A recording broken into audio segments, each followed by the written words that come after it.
Arkadaşlar merhaba, Mert'le Tasarla kanalıma hoş geldiniz. NX Graphics'ten kaldığımız yerden çizimlerimize devam ediyoruz. Bugün çizeceğimiz parça bu. Hemen New'den yeni çizim sayfamı açıyorum. Şuradaki part 3 olacak çünkü üçüncü çalışmamız bu. Onayladım. Şimdi bakıyorum nereden çizsem. Şu yandan çizsem daha iyi olur. Şu görünümden çizsem katı oluştururum. 3-4 aşamada bitiririm. Home kısmından profil komutuna girdim ve bu düzenli sketch'i aç dedim ve bana F8'e dik baktım. Buradan yukarıya doğru çıktım. Şurada şöyle bir içeri doğru kabarıklığım var. Aşağı doğru indim ve parçam bu şekilde. Hop dedim, bu çizgimin üstüne geldim. Sağ tık yaptım, dedim ki bu yatay. Parçamı taşıdım. Ölçendirmeye girdim. Şurası 30 milimetreydi benim için. Şu çizgiyle şurası 55 milimetreydi. Bir daha bakıyorum. Şurası 20 milimetre. Biraz yakınlaşalım. Şuradan şuraya şöyle 20 milimetre yazdım. Bir daha bakıyorum. Şurası 13 milimetre genişliğindeymiş. Şurası 13 milimetre genişliğinde. Şuralar 10. Ardından şurası da 10 milimetre. Sağ tık yaptım. Fit. Parçaya sığdır dedim ekrana. Bakıyorum atladığım başka ölçü var mı? Orası şu 65, bunun geçim merkezinden geçen zaten. Başka vermem gereken bir ölçü yok arkadaşlar. Extrude'a girdim. Şuradan simetriyi seçtim. Kaç milimetre simetrik katı oluşacak? 35'te. 35 17,5 yani yarısı. 35 bölü 2 yazalım. Otomatik hesaplasın. Apply onayla. Bakıyorum. Tamam. Ardından extrude'u kapattım. Highlightladım çizgimi de.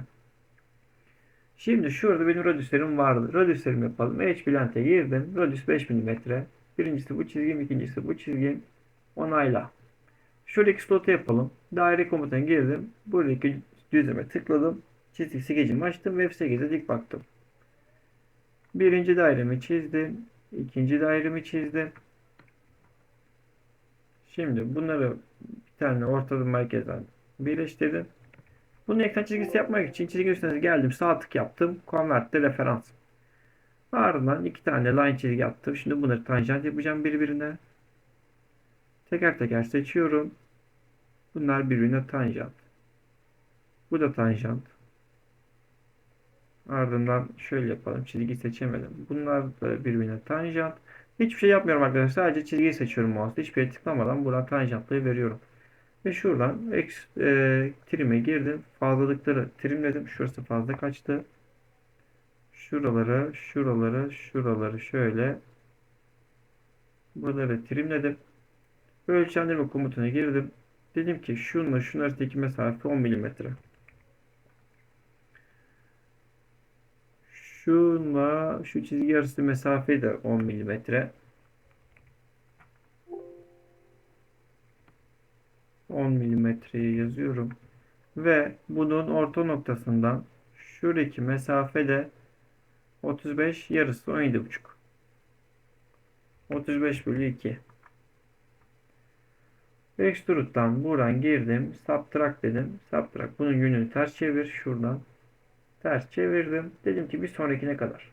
Onayla. Hop. Tamam. Cancel. Ayrıca bir daha şuradaki çizgiyi highlightladım. Çizgi komutuna, daire komutuna girdim. Burada bir tane düzlem açtım. Ve bu düzleme tıkladım. F8'de dik baktım. Şimdi benim burada iki tane dairem vardı. Birinci dairem burada. İkinci dairem de burada. İç içeydi. Dıştakinin çapı 27. İçtekinin çapı 16. Dıştakine 27 milimetre ölçü veriyorum. İçtekine de 16 milimetre ölçü veriyorum. Ve şunları şöyle yukarı doğru taşıdım. Ve şuradan tam orta noktadan orijinden geçen bir çizgi attım. Dedim ki bu çizgiye geldim. Sağ tık yaptım üstündeyken. Dedim ki bu çizgi hem referans çizgim hem de dik. Ve şuradan şu mesafem de 20 milimetreydi. Hemen line komutunu alıyorum. Yaklaşıyorum. Şurada birinci çizgim var. Şurada şöyle ikinci çizgim var. Dimension'dan şunla ikisi. Şurası 3 milimetre. Şurası da 6 milimetre. Ve şuradaki çizgileri trimliyorum. Extrude'a girdim. Şurasından katı oluşturacak çünkü. Hatta burayı değil, şuraya katı oluşturacak ama şurada sanırım kopukluk var çizgi arasında. Şuradaki kopukluk var. Şu iki çizgi arasını kapatıyorum. Bir daha Extrude'a girdim. Şimdi oldu. Buradan Unite dersen tek bir daha birleştirmeye gerek kalmaz. Bunu 8 milimetre katı yap.